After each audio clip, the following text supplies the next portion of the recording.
माता की, भारत माता की, भारत माता की, वंदे वंदे वंदे।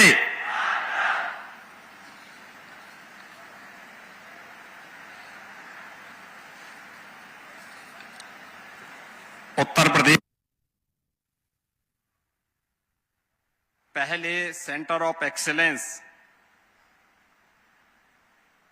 के आज के इस लोकार्पण कार्यक्रम में पहली बार पूर्वी उत्तर प्रदेश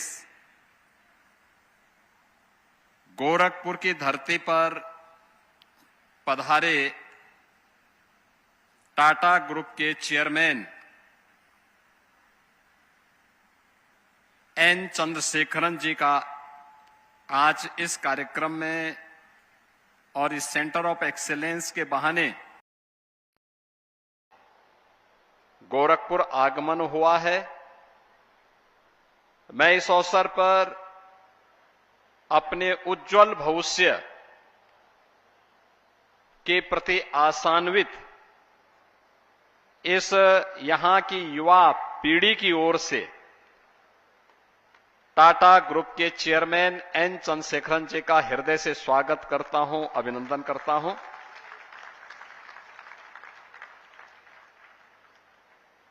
आज के इस कार्यक्रम में यहां पर उपस्थित उत्तर प्रदेश सरकार में मंत्रिमंडल के मेरे सहयोगी डॉक्टर संजय निषाद जी,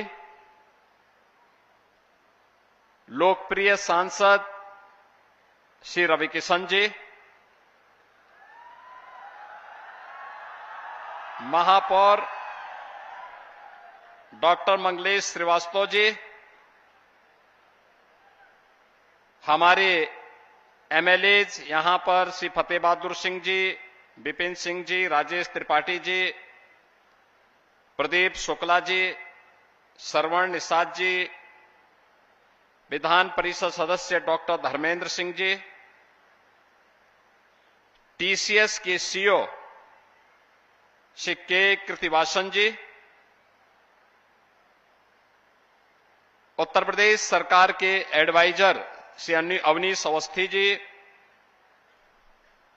टीसीएस के head Shri Venuswamy Ramaswamy ji, principal secretary IT and electronics Uttar Pradesh सरकार श्री आलोक कुमार जी, उत्तर प्रदेश के economic adviser Shri doctor K P Raju ji, director Uttar Pradesh state forensic institute Shri G K Goswami ji, global head digital TCS Shri C M मलाडी जी, एमएम यूटी के VC professor JP Saini ji, AKTU के VC professor JP Pandey ji, Maharana Pratap शिक्षा परिषद के उपाध्यक्ष श्री राजेश मोहन सरकार जी, एमपीआईटी के डायरेक्टर डॉक्टर सुधीर अग्रवाल जी, महाराणा प्रताप पॉलिटेक्निक के प्रिंसिपल, महाराणा प्रताप शिक्षा परिषद के हमारे सभी पदाधिकारीगण, आज के इस कार्यक्रम में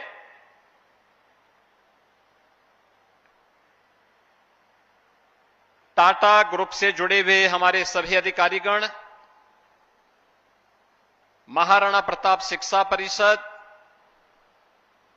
और पूर्वी उत्तर प्रदेश के तमाम तकनीकी संस्थाओं से जुड़े हुए सभी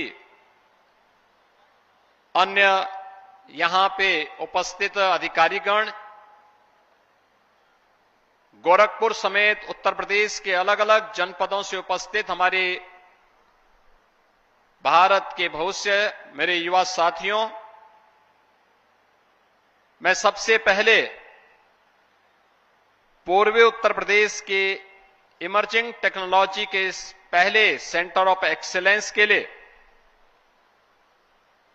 टाटा टेक्नोलॉजीज के द्वारा जो गोरखपुर में स्थापित किया गया है, इसके लिए टाटा ग्रुप को हृदय से धन्यवाद देते हुए आप सभी युवाओं को, जिनको यहां पर ट्रेनिंग लेने का और अपने भविष्य को संवारने और आगे बढ़ाने का एक प्लेटफॉर्म प्राप्त होगा, इसके लिए मैं हृदय से आप सबको बधाई देता हूं, अपनी शुभकामनाएं देता हूं। मित्रों, यह गोरखपुर की धरती ही नहीं बल्कि पूर्वी उत्तर प्रदेश, पश्चिमी उत्तर बिहार और नेपाल की तराई से जुड़े हुए नौजवानों के लिए, अन्नदाता किसानों के लिए, आधी आबादी महिलाओं के लिए एक टेक्नोलॉजी की ज्योति बनकर के न केवल पूर्वी उत्तर प्रदेश बल्कि भारत के विकास के लिए एक नया प्रकाश देने का माध्यम बनेगा। टाटा समूह के सहयोग से स्थापित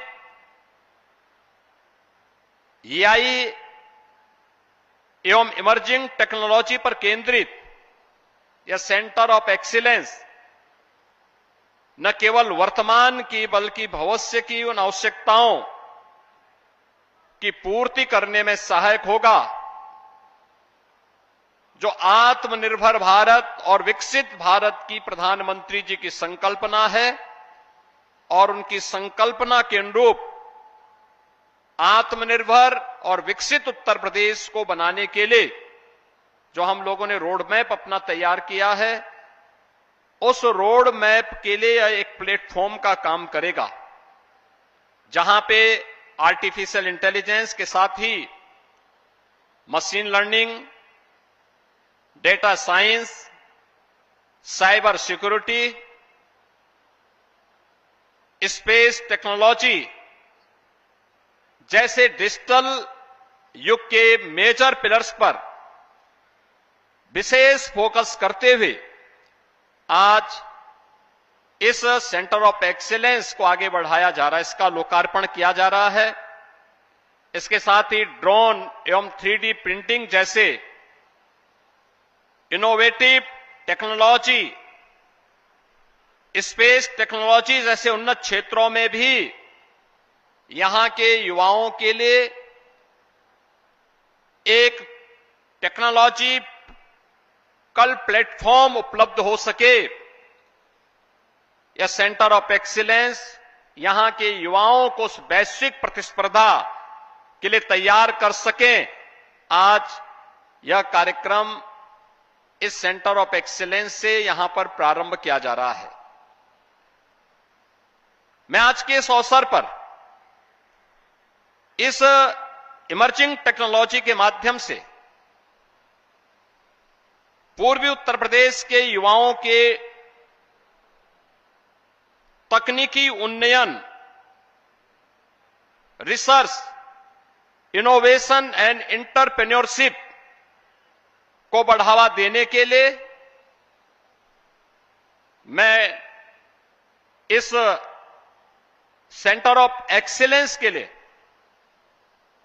टाटा समूह को हृदय से धन्यवाद देता हूं। मित्रों, यह सेंटर ऑफ एक्सीलेंस इनोवेशन का, स्टार्टअप्स का, पेटेंट्स एंड टेक्नोलॉजी ट्रांसफर को एक नई गति भी देगा। यह सेंटर युवाओं, महिलाओं, किसानों के सशक्तिकरण के साथ ही पूर्वी उत्तर प्रदेश जो कभी उत्तर प्रदेश का सबसे बैकवर्ड एरिया माना जाता था, उस क्षेत्र में वहां का युवा, वहां का किसान, वहां की महिलाएं तकनीकी दृष्टि से सशक्त होंगी तो स्वाभाविक रूप से ये पूरा क्षेत्र समृद्ध होगा। और यही तो प्रधानमंत्री जी का विजन है कि यह सदी भारत की सदी है और इस सदी का आधार हमारी युवा शक्ति बने, आधी आबादी बने और तकनीक उसमें उनका सहायक बने। आज एमपीआईटी में टाटा समूह के सहयोग से स्थापित सेंटर ऑफ एक्सीलेंस वास्तव में प्रधानमंत्री जी के उसी विजन को, जो digital India, startup India, make in India और आत्मनिर्भर भारत के लक्ष्य को जमीनी धरातल पर उतार करके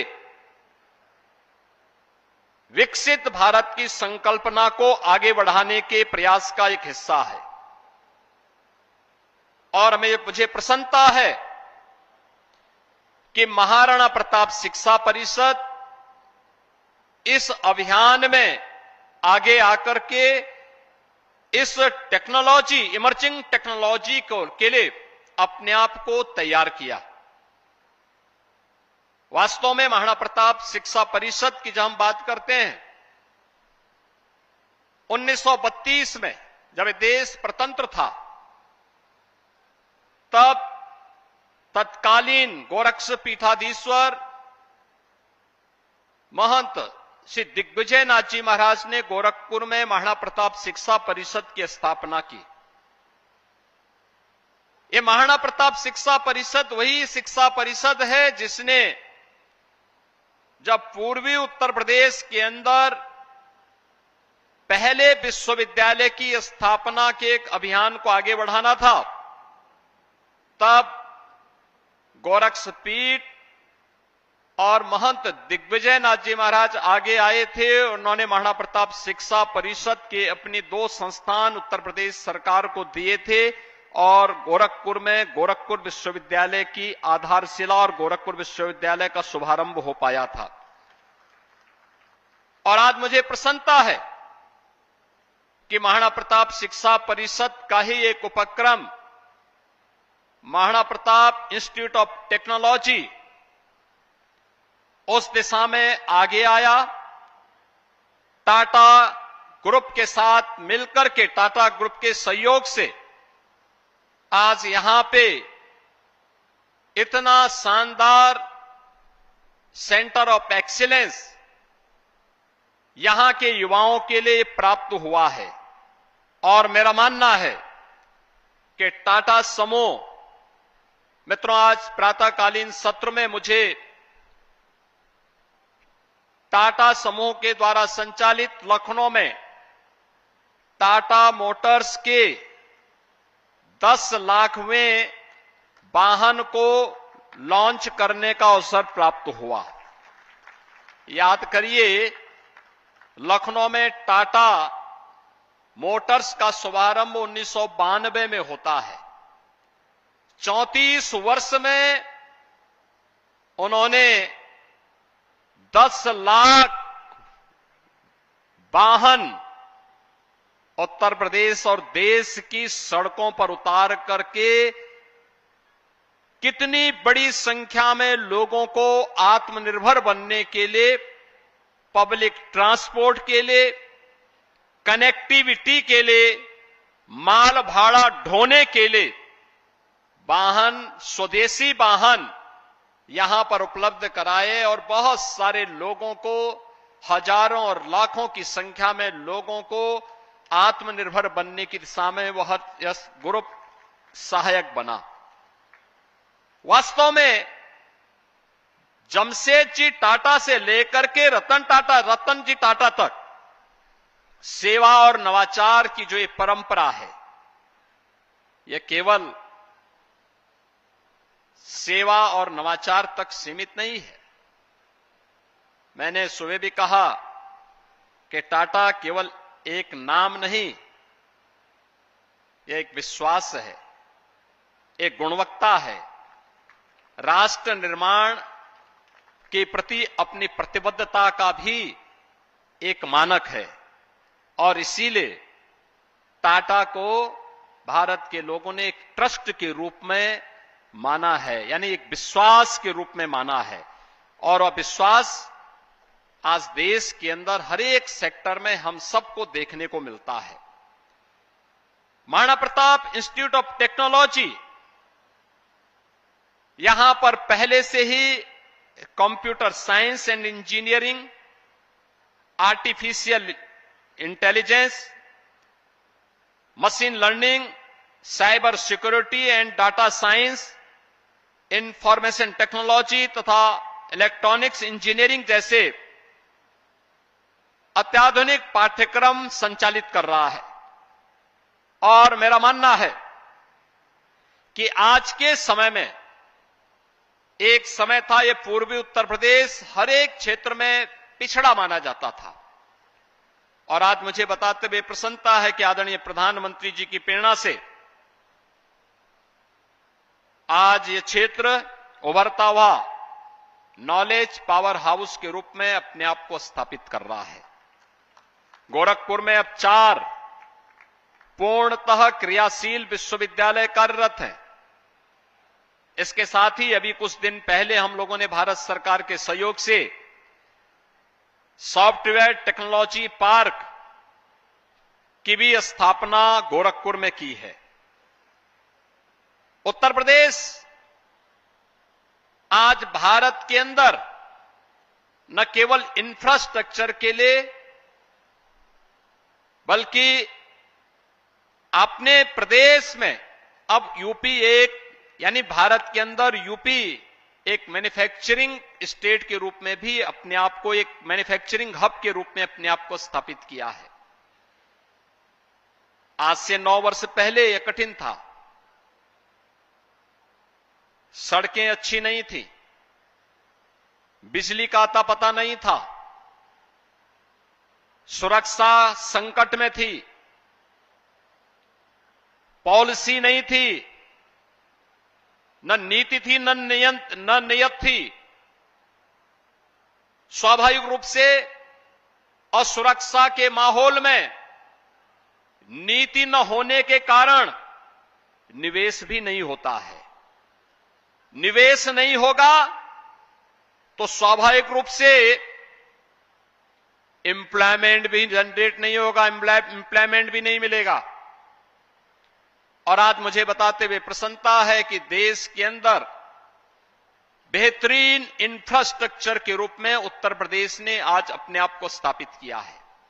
एक्सप्रेस वे, आपने देखा होगा कल ही प्रधानमंत्री जी के कर कमलों से दिल्ली से लेकर के देहरादून तक एक इकोनॉमिक कॉरिडोर का लोकार्पण हुआ। इस इकोनॉमिक कॉरिडोर का 65 से 70% भूभाग उत्तर प्रदेश से होकर के जाता है, यानी उत्तर प्रदेश उसका सर्वाधिक लाभ लेने वाला राज्य है। और इससे पहले उत्तर प्रदेश ने अपने यहां पिछले 9 वर्ष में उत्तर प्रदेश को एक्सप्रेस वे के स्टेट के रूप में स्थापित किया है। आज देश के अंदर कुल एक्सप्रेस वे का 55% एक्सप्रेस वे अकेले उत्तर प्रदेश के पास हैं। गंगा एक्सप्रेस वे इसी महीने हम उसको भी राष्ट्र को समर्पित करवाने जा रहे हैं। तब उत्तर प्रदेश का शेयर होगा 60%।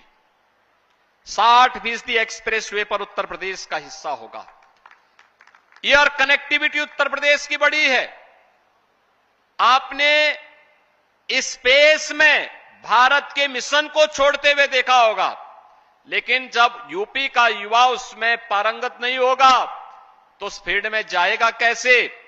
मुझे याद है आज से 5 वर्ष पहले जब मैंने अपने टेक्निकल यूनिवर्सिटी से कहा था इसके बारे में कि हमें इमर्जिंग टेक्नोलॉजी पे ध्यान देना होगा, इमर्जिंग टेक्नोलॉजी को यहां के पाठ्यक्रम का हिस्सा बनाना होगा। एआई को, ड्रोन टेक्नोलॉजी को, 3D प्रिंटिंग को, रोबोटिक को, साइबर सिक्योरिटी को। आज आप देखते होंगे आप में से बहुत सारे लोग होंगे जो साइबर फ्रॉड के शिकार हुए होंगे। लोग बोलते नहीं है, दूसरों को जरूर करेंगे, लेकिन जब स्वयं चपेटे में आते हैं तो उस समय या तो छुपाते हैं या फिर इधर उधर कानाफूसी करते हैं। लेकिन यह एक चैलेंज हो चुका है और आज इसके लिए कार्य, अगर हमने समय के पहले इसके बारे में सोचा नहीं तो वास्तव में एक संकट हम सबके सामने आएगा। और उसी संकट से उभारने के लिए जब इस पर कार्य प्रारंभ हुआ, आज मुझे प्रसन्नता है ये पाठ्यक्रम प्रारंभ हुए और इसमें हमारे युवा भी आज पारंगत हो रहे हैं। मैं आज इसके बारे में बात कर रहा था। टाटा समूह के चेयरमैन सामान्य से एन चंद्रशेखरन जी से मैं चर्चा कर रहा था। एआई का उपयोग कैसे हो सकता है प्रत्येक क्षेत्र में। ये टेक्नोलॉजी, इमर्जिंग टेक्नोलॉजी का केंद्र तो है ही, लेकिन जीवन को सहज और सरल बनाने के साथ ही हर एक फील्ड में इसकी स्पीड को, गति को कैसे हम बढ़ा सकते हैं, उसमें कैसे टेक्नोलॉजी उसमें सहायक हो सकती है। आज व्यापक संभावनाएं हैं और मैं आप जो युवा यहां पर आए हैं, इतने हजारों की संख्या में युवा यहां पर आए हुए हैं, इन सबसे मैं कहूंगा वे यहां पर देखें, जब यहां पे सेंटर ऑफ एक्सीलेंस के बाहर कुछ स्टार्टअप्स लगे हैं, कैसे इसका उपयोग किसान कर सकता है, कैसे मेडिकल हेल्थ केयर में इसका उपयोग हो सकता है, कैसे यहां पर हम लोग इस टेक्नोलॉजी का उपयोग जीवन के अलग अलग क्षेत्र में कर सकते हैं। यह एक अवसर आप सभी के पास है और खासतौर पर अगर आपको देखना है तो आपको ये फील्ड व्यापक संभावना वाला मिलेगा, उतनी ही व्यापक संभावनाओं वाला जितनी व्यापक संभावनाओं वाला आपका उत्तर प्रदेश है।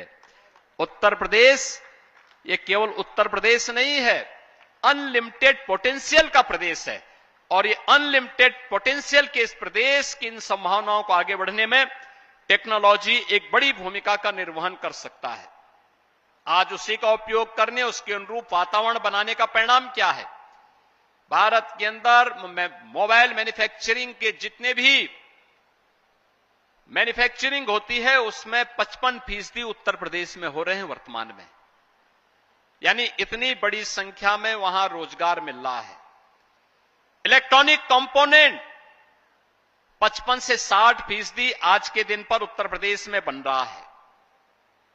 एमएसएमई 96 लाख से अधिक एमएसएमई आज के दिन पे यूपी के पास है और उत्तर प्रदेश के पास वर्तमान में हम लोगों ने 32,000 से अधिक बड़े कारखाने वर्तमान में आज उत्तर प्रदेश के अंदर संचालित हैं।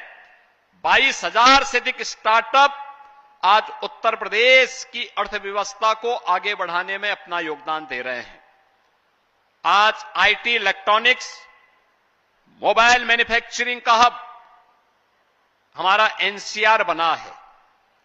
कानपुर लेदर और ड्रोन टेक्नोलॉजी का हब बना है। पूर्वी उत्तर प्रदेश एग्रीटेक और एमएसएमई का हब बना है। लखनऊ हम डिफेंस कॉरिडोर और एआई सिटी के रूप में उसे डेवलप कर रहे हैं। बुंदेलखंड में हम 56,000 एकड़ में एक नई industrial city, future ready industrial township और फार्मा पार्क की स्थापना हम लोग बुंदेलखंड क्षेत्र में कर रहे हैं। आज उत्तर प्रदेश टैलेंट, टेक्नोलॉजी और इंडस्ट्री के एक नए हब के रूप में स्थापित हो रहा है।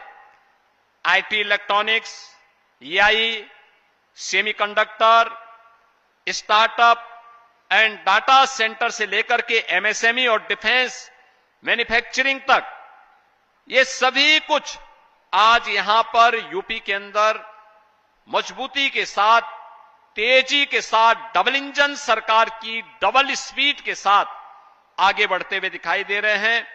साइबर सिक्योरिटी का, रोबोटिक्स का, इलेक्ट्रिक व्हीकल का, आज हम लोगों ने जो 10 लाखवीं टाटा मोटर्स की गाड़ी जिसमें हम लोग आज इसको लखनऊ में हम लोगों ने फ्लैग ऑफ किया, कितनी शानदार बस थी। और मैं जैसे वह बाहर आई तो उस बस को मैंने देखा कि वह एयर इंडिया के लिए जा रही है, यानी पहले से ही ऑर्डर है और इलेक्ट्रिक व्हीकल है। इलेक्ट्रिक व्हीकल के भी एक नए मैन्युफैक्चरिंग के हब के रूप में उत्तर प्रदेश स्थापित हो रहा है। एग्रीटेक के लिए हम वर्ल्ड बैंक के साथ मिलकर काम कर रहे हैं, फिनटेक के लिए काम कर रहे हैं, डीप टेक के लिए काम कर रहे हैं, हेल्थ टेक के लिए 2 centre of excellence IIT Kanpur और एसजीपीजीआई लखनऊ में हमारे स्थापित हो रहे हैं। टूरिज्म व हॉस्पिटैलिटी और स्पोर्ट्स जैसे क्षेत्रों में भी आज उत्तर प्रदेश तेजी के साथ आगे बढ़ करके इसमें निवेश के लिए भी, नवाचार के लिए भी और रोजगार के लिए भी इन सभी युवाओं के लिए नए नए द्वार आज उत्तर प्रदेश के अंदर खुल रहे हैं। और मेरा मानना है कि यही आज के समय की आवश्यकता है। हम सबको इसमें अपने आप को पीछे नहीं करना है। यहां पे जितने भी इंस्टीट्यूशन से जुड़े हुए युवा आए हैं, मैं यहां एमपीआईटी के डायरेक्टर से भी और यहां पे जो फैकल्टी काम कर रही है उन सबसे भी आग्रह करूंगा कि इन सभी छात्रों को यहां जोड़ करके इन सभी कार्यक्रमों के लिए इनके अलग अलग प्रकार के पाठ्यक्रम तैयार करिए। किसी के लिए सर्टिफिकेट कोर्स हो, किसी के लिए अन्य कार्यक्रमों का, अब किसी के लिए डिप्लोमा हो, किसी के लिए डिग्री का हो, क्योंकि यही इन्हें इनके लक्ष्य की ओर आगे बढ़ाएगी। और टारगेट कैसे अचीव किया जाता है? उत्तर प्रदेश में हम लोगों ने आज से 3 वर्ष पहले Uttar Pradesh institute of forensic institute, state institute of forensic sciences की स्थापना की थी। राज्य सरकार के स्तर पर डिग्री कोर्सेज चल रहे थे। भारत के अंदर 3 नए कानून बनने के बाद 7 वर्ष से ऊपर की प्रत्येक सजा में फॉरेंसिक एविडेंस आवश्यक हो गए। फॉरेंसिक एविडेंस, पहले फॉरेंसिक लैब ही नहीं थी। हम लोग आए 2017 में, हम लोगों ने 12 ऐसी एक ग्रेड की लैब बनाई, 6 हमारी और निर्माणाधीन है। लेकिन जब हर घटना का जिसमें 7 वर्ष से अधिक की सजा होनी है और सजा के लिए आवश्यक है कि आपको फॉरेंसिक एविडेंस उपलब्ध करवाने हैं, तो उसके लिए उतना मैन पावर, उतने आपके पास फॉरेंसिक एविडेंस कलेक्ट करने के लिए टेक्निकल हैंड्स भी होने चाहिए। कैसे होंगे? मैं एक दिन बैठा हुआ था, मेरे सामने प्रदेश सरकार के होम डिपार्टमेंट की ओर से एक प्रस्ताव आया कि साहब हमें 800 से अधिक फॉरेंसिक एक्सपर्ट चाहिए। मेरे पास प्रस्ताव आया तो मैंने होम सेक्रेटरी और डीजीपी को बुलाया। मैंने कहा भी आप पूरे देश के अंदर जाएंगे, 800 आपको फॉरेंसिक एक्सपर्ट मिल पाएंगे, अभी के समय में बहुत कठिन होगा। आपको किस काम के लिए चाहिए मुझे बताओ। उन्होंने कहा 3 नए कानून लागू हो गए हैं। मैंने कहा तैयारी हमारी क्या है? उन्होंने कहा हमारे 12 लैब्स हैं। मैंने कहा 12 लैब से नहीं होगा, हर जनपद में 2-2 मोबाइल फॉरेंसिक लैब भी हम लोगों ने उपलब्ध कराई। यानी 75 जनपद हैं, 150 ये उपलब्ध करवाई गई। 12 बन चुकी हैं, 6 और निर्माणाधीन है। हमने कहा इसको भी एक समय के अंदर पूरा करो। लेकिन आपको ये फॉरेंसिक एक्सपर्ट 800 किस काम के लिए चाहिए? उन्होंने कहा यही तो करेंगे। मैंने कहा नहीं भाई, एविडेंस तो टेक्नीशियन कलेक्ट करेंगे, एक्सपर्ट आपकी लैब का संचालन करेंगे, वे इसमें अपनी एडवाइस देंगे और आप इसकी ट्रेनिंग की प्रोग्राम को आगे बढ़ाएं। उन्होंने कहा बहुत समय लगेगा, कैसे हम काम करेंगे? मैंने कहा आपके पास फॉरेंसिक इंस्टीट्यूट है, हर जनपद से 6-6 पुलिस कर्मियों को बुलाइए, जिनकी रुचि हो, जिनकी उस प्रकार की पढ़ाई हुई हो उन लोगों को बुलवाइए, पहले चरण में उनकी ट्रेनिंग करवाइए, फिर कैंपस सिलेक्शन करवाइए और एक साथ लगा दें।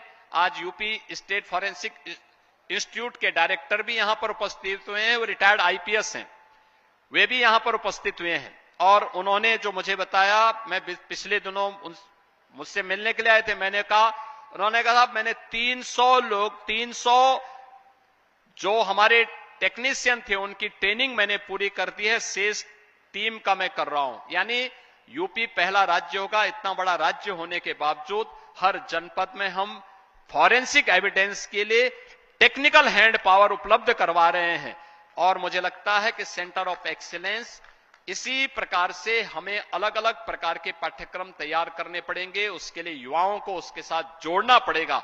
और मेरा मानना है टेक्नोलॉजी के पास जितना आप नजदीक जाएंगे और टेक्नोलॉजी को अपने साथ जोड़ करके मजबूती के साथ आगे बढ़ेंगे, टेक्नोलॉजी उतना ही आपके हाथों का खिलौना बनेगी, वो आपके लिए कठिन नहीं लगेगी।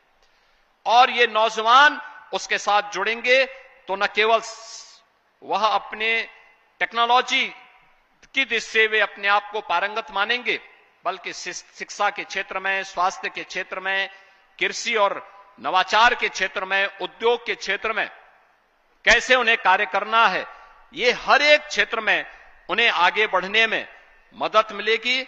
और मुझे लगता है कि यह आज के इस अवसर पर एक महत्वपूर्ण उपलब्धि आप सबको यहां पर उपलब्ध होगी।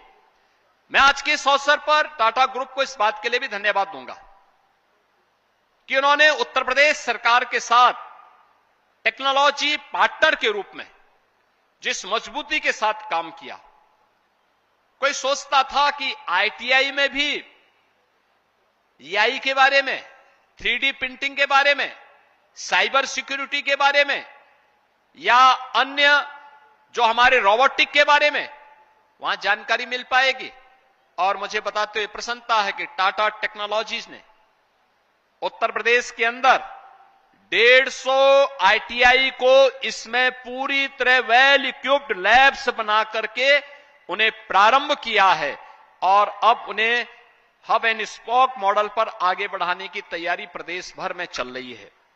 ये सभी नौजवान जब इस फील्ड में जानकारी रखेंगे, मेरा मानना है उनके लिए देश में ही नहीं बल्कि दुनिया में भी कहीं भी कार्य की कमी नहीं रहेगी। हर एक क्षेत्र में उनके लिए ढेर सारे अवसर होंगे और उस ढेर सारे अवसर के लिए उन्हें आगे बढ़ करके कार्य करना होगा। इन सभी युवाओं को आगे बढ़ना होगा। अभी इस फील्ड में हम लोग बहुत सारे क्षेत्र में टाटा टेक्नोलॉजीज के साथ, टाटा ग्रुप के साथ मिलकर के सरकार भी और प्रदेश के अलग अलग तबके को भी हम इसके साथ जोड़ करके इन कार्यक्रमों को आगे बढ़ाने का कार्य करेंगे। टाटा टेक्नोलॉजीज के ही माध्यम से आज हमें डिफेंस इंडस्ट्रियल कॉरिडोर में झांसी नोड के पास एक कॉमन फैसिलिटी सेंटर सीएफसी की स्थापना में भी उनकी सहभागिता उत्तर प्रदेश के अंदर इसमें भी हुई है। इसके अतिरिक्त टाटा कंसल्टेंसी सर्विसेज ने नोएडा में भी अत्याधुनिक आईटी और आईटीएस की अपनी जो सुविधाएं थी उसको और सुदृढ़ करके अगले 2-3 वर्ष में जो उनकी क्षमता है उसको दुगनी से अधिक करने के लिए अपने कार्यक्रम को आगे बढ़ाया है। इसके अलावा टाटा ग्रुप ने आगरा, लखनऊ, वाराणसी सहित प्रदेश के विभिन्न भागों में वर्ल्ड क्लास हॉस्पिटैलिटी सर्विसेज की स्थापना, उत्तर प्रदेश को वैश्विक स्तर पर एक उच्च गुणवत्ता वाले पर्यटन यानी टूरिज्म डेस्टिनेशन के केंद्र के रूप में स्थापित करने के लिए भी एक महत्वपूर्ण भूमिका का निर्वहन आज यह ग्रुप कर रहा है। और मुझे पूरा विश्वास है कि जैसे जो पार्टनरशिप नए भारत के निर्माण को लेकर के, भारत के विकसित भारत बनाने की इस परिकल्पना को साकार बनाने के लिए टाटा ग्रुप के द्वारा भारत के अंदर दिया जा रहा है, अपने टेक्नोलॉजी और अपने अन्य सर्विसेज के माध्यम से उत्तर प्रदेश के अंदर एक बेहतरीन साझेदारी टाटा ग्रुप के माध्यम से प्रारंभ हुई है। मुझे पूरा विश्वास है कि न केवल उत्तर प्रदेश बल्कि उसका जो सबसे बैकवर्ड क्षेत्र माना जाता था पूर्वी उत्तर प्रदेश, वहां के युवा और समाज के अलग अलग तबके के लोग इन सभी से लाभान्वित होकर के आगे बढ़ेंगे, न केवल अपने भविष्य को संवारेंगे बल्कि प्रधानमंत्री जी के विजन विकसित भारत विकसित उत्तर प्रदेश की परिकल्पना को साकार करने में भी वे सभी लोग मदद दे पाएंगे।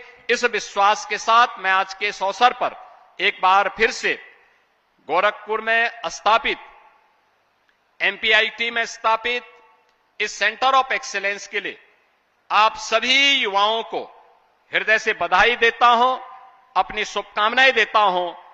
टाटा टेक्नोलॉजीज और टाटा ग्रुप को इस केंद्र की स्थापना के लिए हृदय से धन्यवाद देते हुए अपनी वाणी को विराम देता हूं। धन्यवाद। जय हिंद।